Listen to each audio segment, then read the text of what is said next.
message.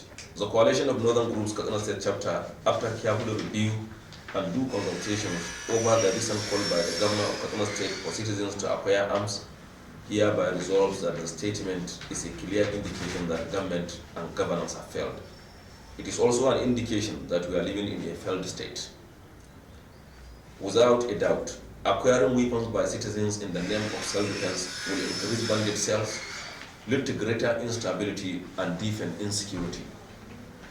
It is ridiculous that beside the challenges of border porosity, Katsina State is leading in terms of unemployment and number of poor people in the country, the two most influential variables that triggers criminality and other social biases visible in the state. The primary responsibility of any government is security and welfare of its citizens, Section 2 of 1999 Constitution.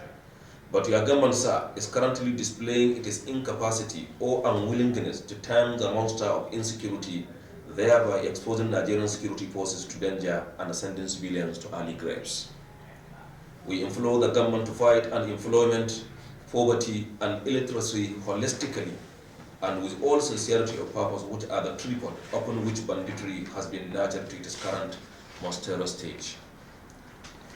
Statistics from the National Bureau of Statistics from the last quarter of 2020 shows that Katsina has 25.5% unemployment rate with about 438,808 people unemployed.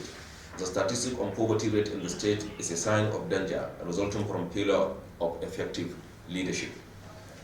It is ridiculous to think of arming hungry and angry people of a state like Katsina with poverty rate of close to 80%, making it second poorest state in Nigeria, and expect to achieve positive results.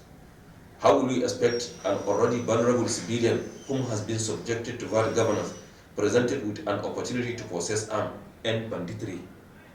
Leaders in the state need to be objective to while addressing their roles when it comes to banditry.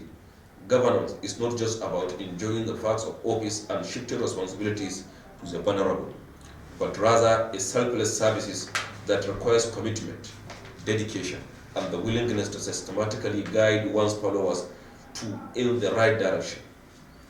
There is therefore the need for leaders to rise up and address the root cause of banditry. Weapon proliferation is already a problem, and we should not add to it. We equally wish to remind Governor Masari that protests play an important part in the civil, political, economic, social, and cultural life of societies. Historically, protests have often inspired positive social change and improved protection of human rights, and they continue to help define and protect civic space in all parts of the world. This is especially important for those whose interests are otherwise poorly represented or marginalized.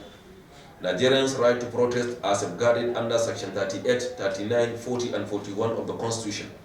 Under the international law, the right to protest is equally protected, Article 18, 19, and 20 of the Universal Declaration of Human Rights, the International Covenant on Civil and Political Rights, the International Covenant on Economic, Social, and Cultural Rights, the African Charter on Human and People's Rights, and the United Nations Human Rights Council resolution at its 38th session on promotion and protection of human rights in the context of peaceful protest are quite opposite. It is a fundamental human right of the people to voice out their displeasures, disappointments, and frustrations. Your Excellency, sir, there is a need for you to pay more attention in the fight to alleviate poverty, reduce unemployment and economic hardship, and most importantly, prioritize the life of your people, most of which sacrifice a lot to see you in office. Your Excellency, sir, you should perish your thought of self-defense and admit to the great people of Katsina that you are no longer in control and cannot foster solutions to their societal problems. Then seek for genuine help or kindly resign. The state and the good people of the state needs and deserve better governance. Finally, we wish Your Excellency Happy New Year. May the New Year bring you happiness, peace, and prosperity. Thank you very much.